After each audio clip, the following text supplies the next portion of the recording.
The economy added 172,000 jobs in May. Unemployment held at 4.3%. By the standard measures, that looks like a labor market that is still holding together. But for millions of Americans, the economy does not feel steady. It feels tight. The paycheck arrives. The job is still there. But after rent, groceries, gasoline, electricity, insurance, medical bills, and credit card payments, there may be almost nothing left. That is the contradiction shaping the American economy now. People are working, but work does not always feel like security. According to the Bureau of Labor Statistics, average hourly earnings rose 3.4% from a year earlier. Over the same period, consumer prices rose 4.2%. That difference matters. Wages increased, prices increased faster. The Bureau of Labor Statistics also reported that real average hourly earnings fell 0.8% from May 2025 to May 2026. For households, that is not just an economic statistic. It is the feeling of earning more, paying more, and still falling behind. For decades, Americans were told to look at the job market as the clearest sign of economic health. If employers were hiring, if unemployment was low, if wages were rising, the economy was supposed to feel stable. And those indicators still matter. A job is still the foundation of household income. Losing work can quickly push a family into crisis. But employment and affordability are not the same thing. A person can be employed and still live close to the edge. A family can have two incomes and still carry a credit card balance. A retiree can receive a steady monthly payment and still feel exposed when basic costs rise. That is why the headline does not match the household experience. The labor market is resilient. The family budget is strained. Energy makes the pressure easy to see. In May, energy prices were up 23.5% from a year earlier. Gasoline was up 40.5%. Electricity was up 5.9%.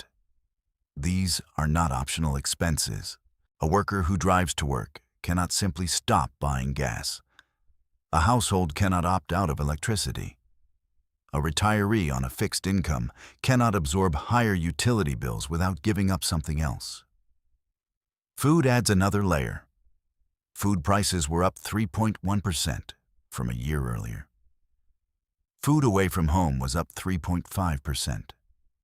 Those increases may look smaller than the jump in gasoline, but food is constant. Families feel it every week, every shopping trip, every receipt.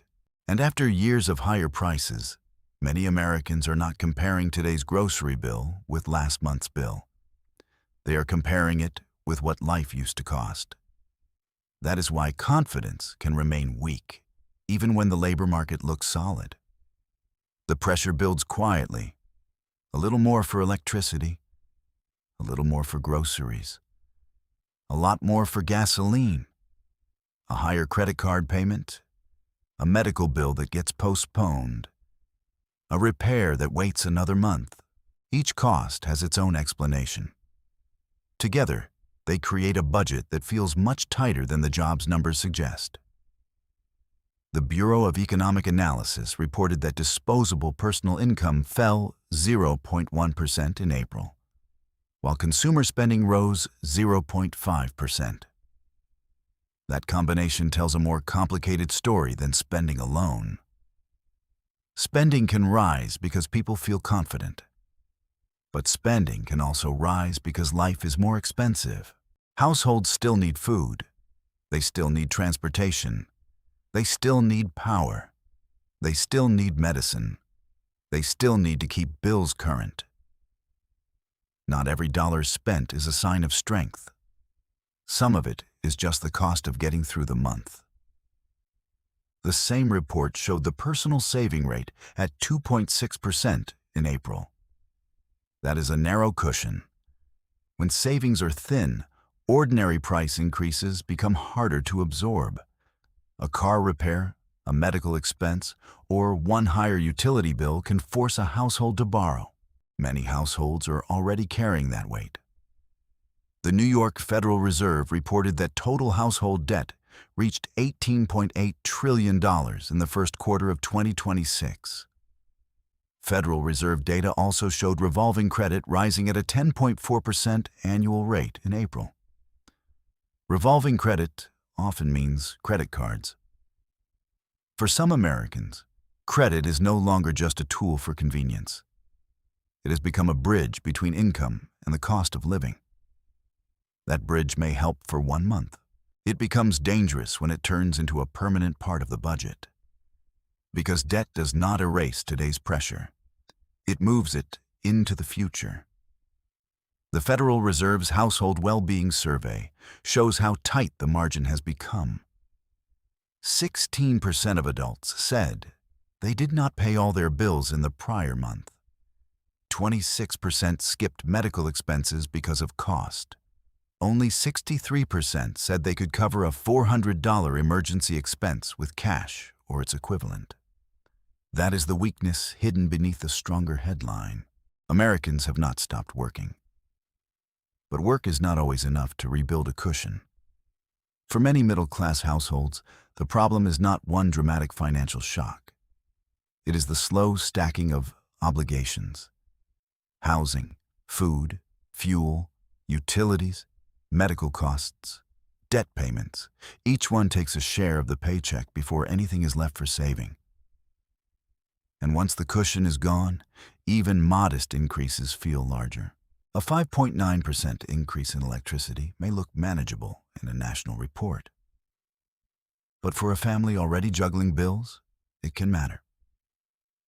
A 3.1% increase in food may sound ordinary. But when it comes after years of higher prices, it lands on top of everything that already changed. This is why the public mood can look disconnected from official data. The University of Michigan's Consumer Survey showed year-ahead inflation expectations at 4.6% in June. Expectations matter because households do not only respond to prices today, they respond to what they think prices will do next. If families expect food, fuel, utilities, and rent to keep rising, they become defensive. They delay purchases. They cut back where they can. They postpone care. They use credit when cash runs short. That can happen while jobs are being added. It can happen while unemployment stays stable. And it can happen quietly, one monthly statement at a time. This is what makes the problem difficult. A strong labor market is good. Jobs matter. Wage growth matters. A stable unemployment rate matters. But a strong labor market does not automatically solve affordability. If prices rise faster than wages, workers can still lose ground. If debt payments grow, future income is already partly committed. If savings remain low, households have less protection against the next unexpected bill. And even when inflation slows, prices do not usually return to where they were before. Slower inflation means costs are rising more slowly. It does not bring back the old grocery bill. It does not reset the rent. It does not erase the credit balance. Households live with the level of prices, not just the rate of change. They live with the bills that already moved higher. They live with the budget already stretched. They live with the savings that may not be there when something breaks. The next phase depends on which force moves first. If wage growth holds up and inflation cools, households could gradually regain some breathing room. If prices continue to outrun wages, the squeeze gets tighter. If borrowing keeps rising, more families may find that the cost of living is being financed month by month. If savings remain low, even a modest shock can become serious. This does not mean the economy is collapsing. The data does not show that. Employers are still adding jobs. Unemployment remains stable.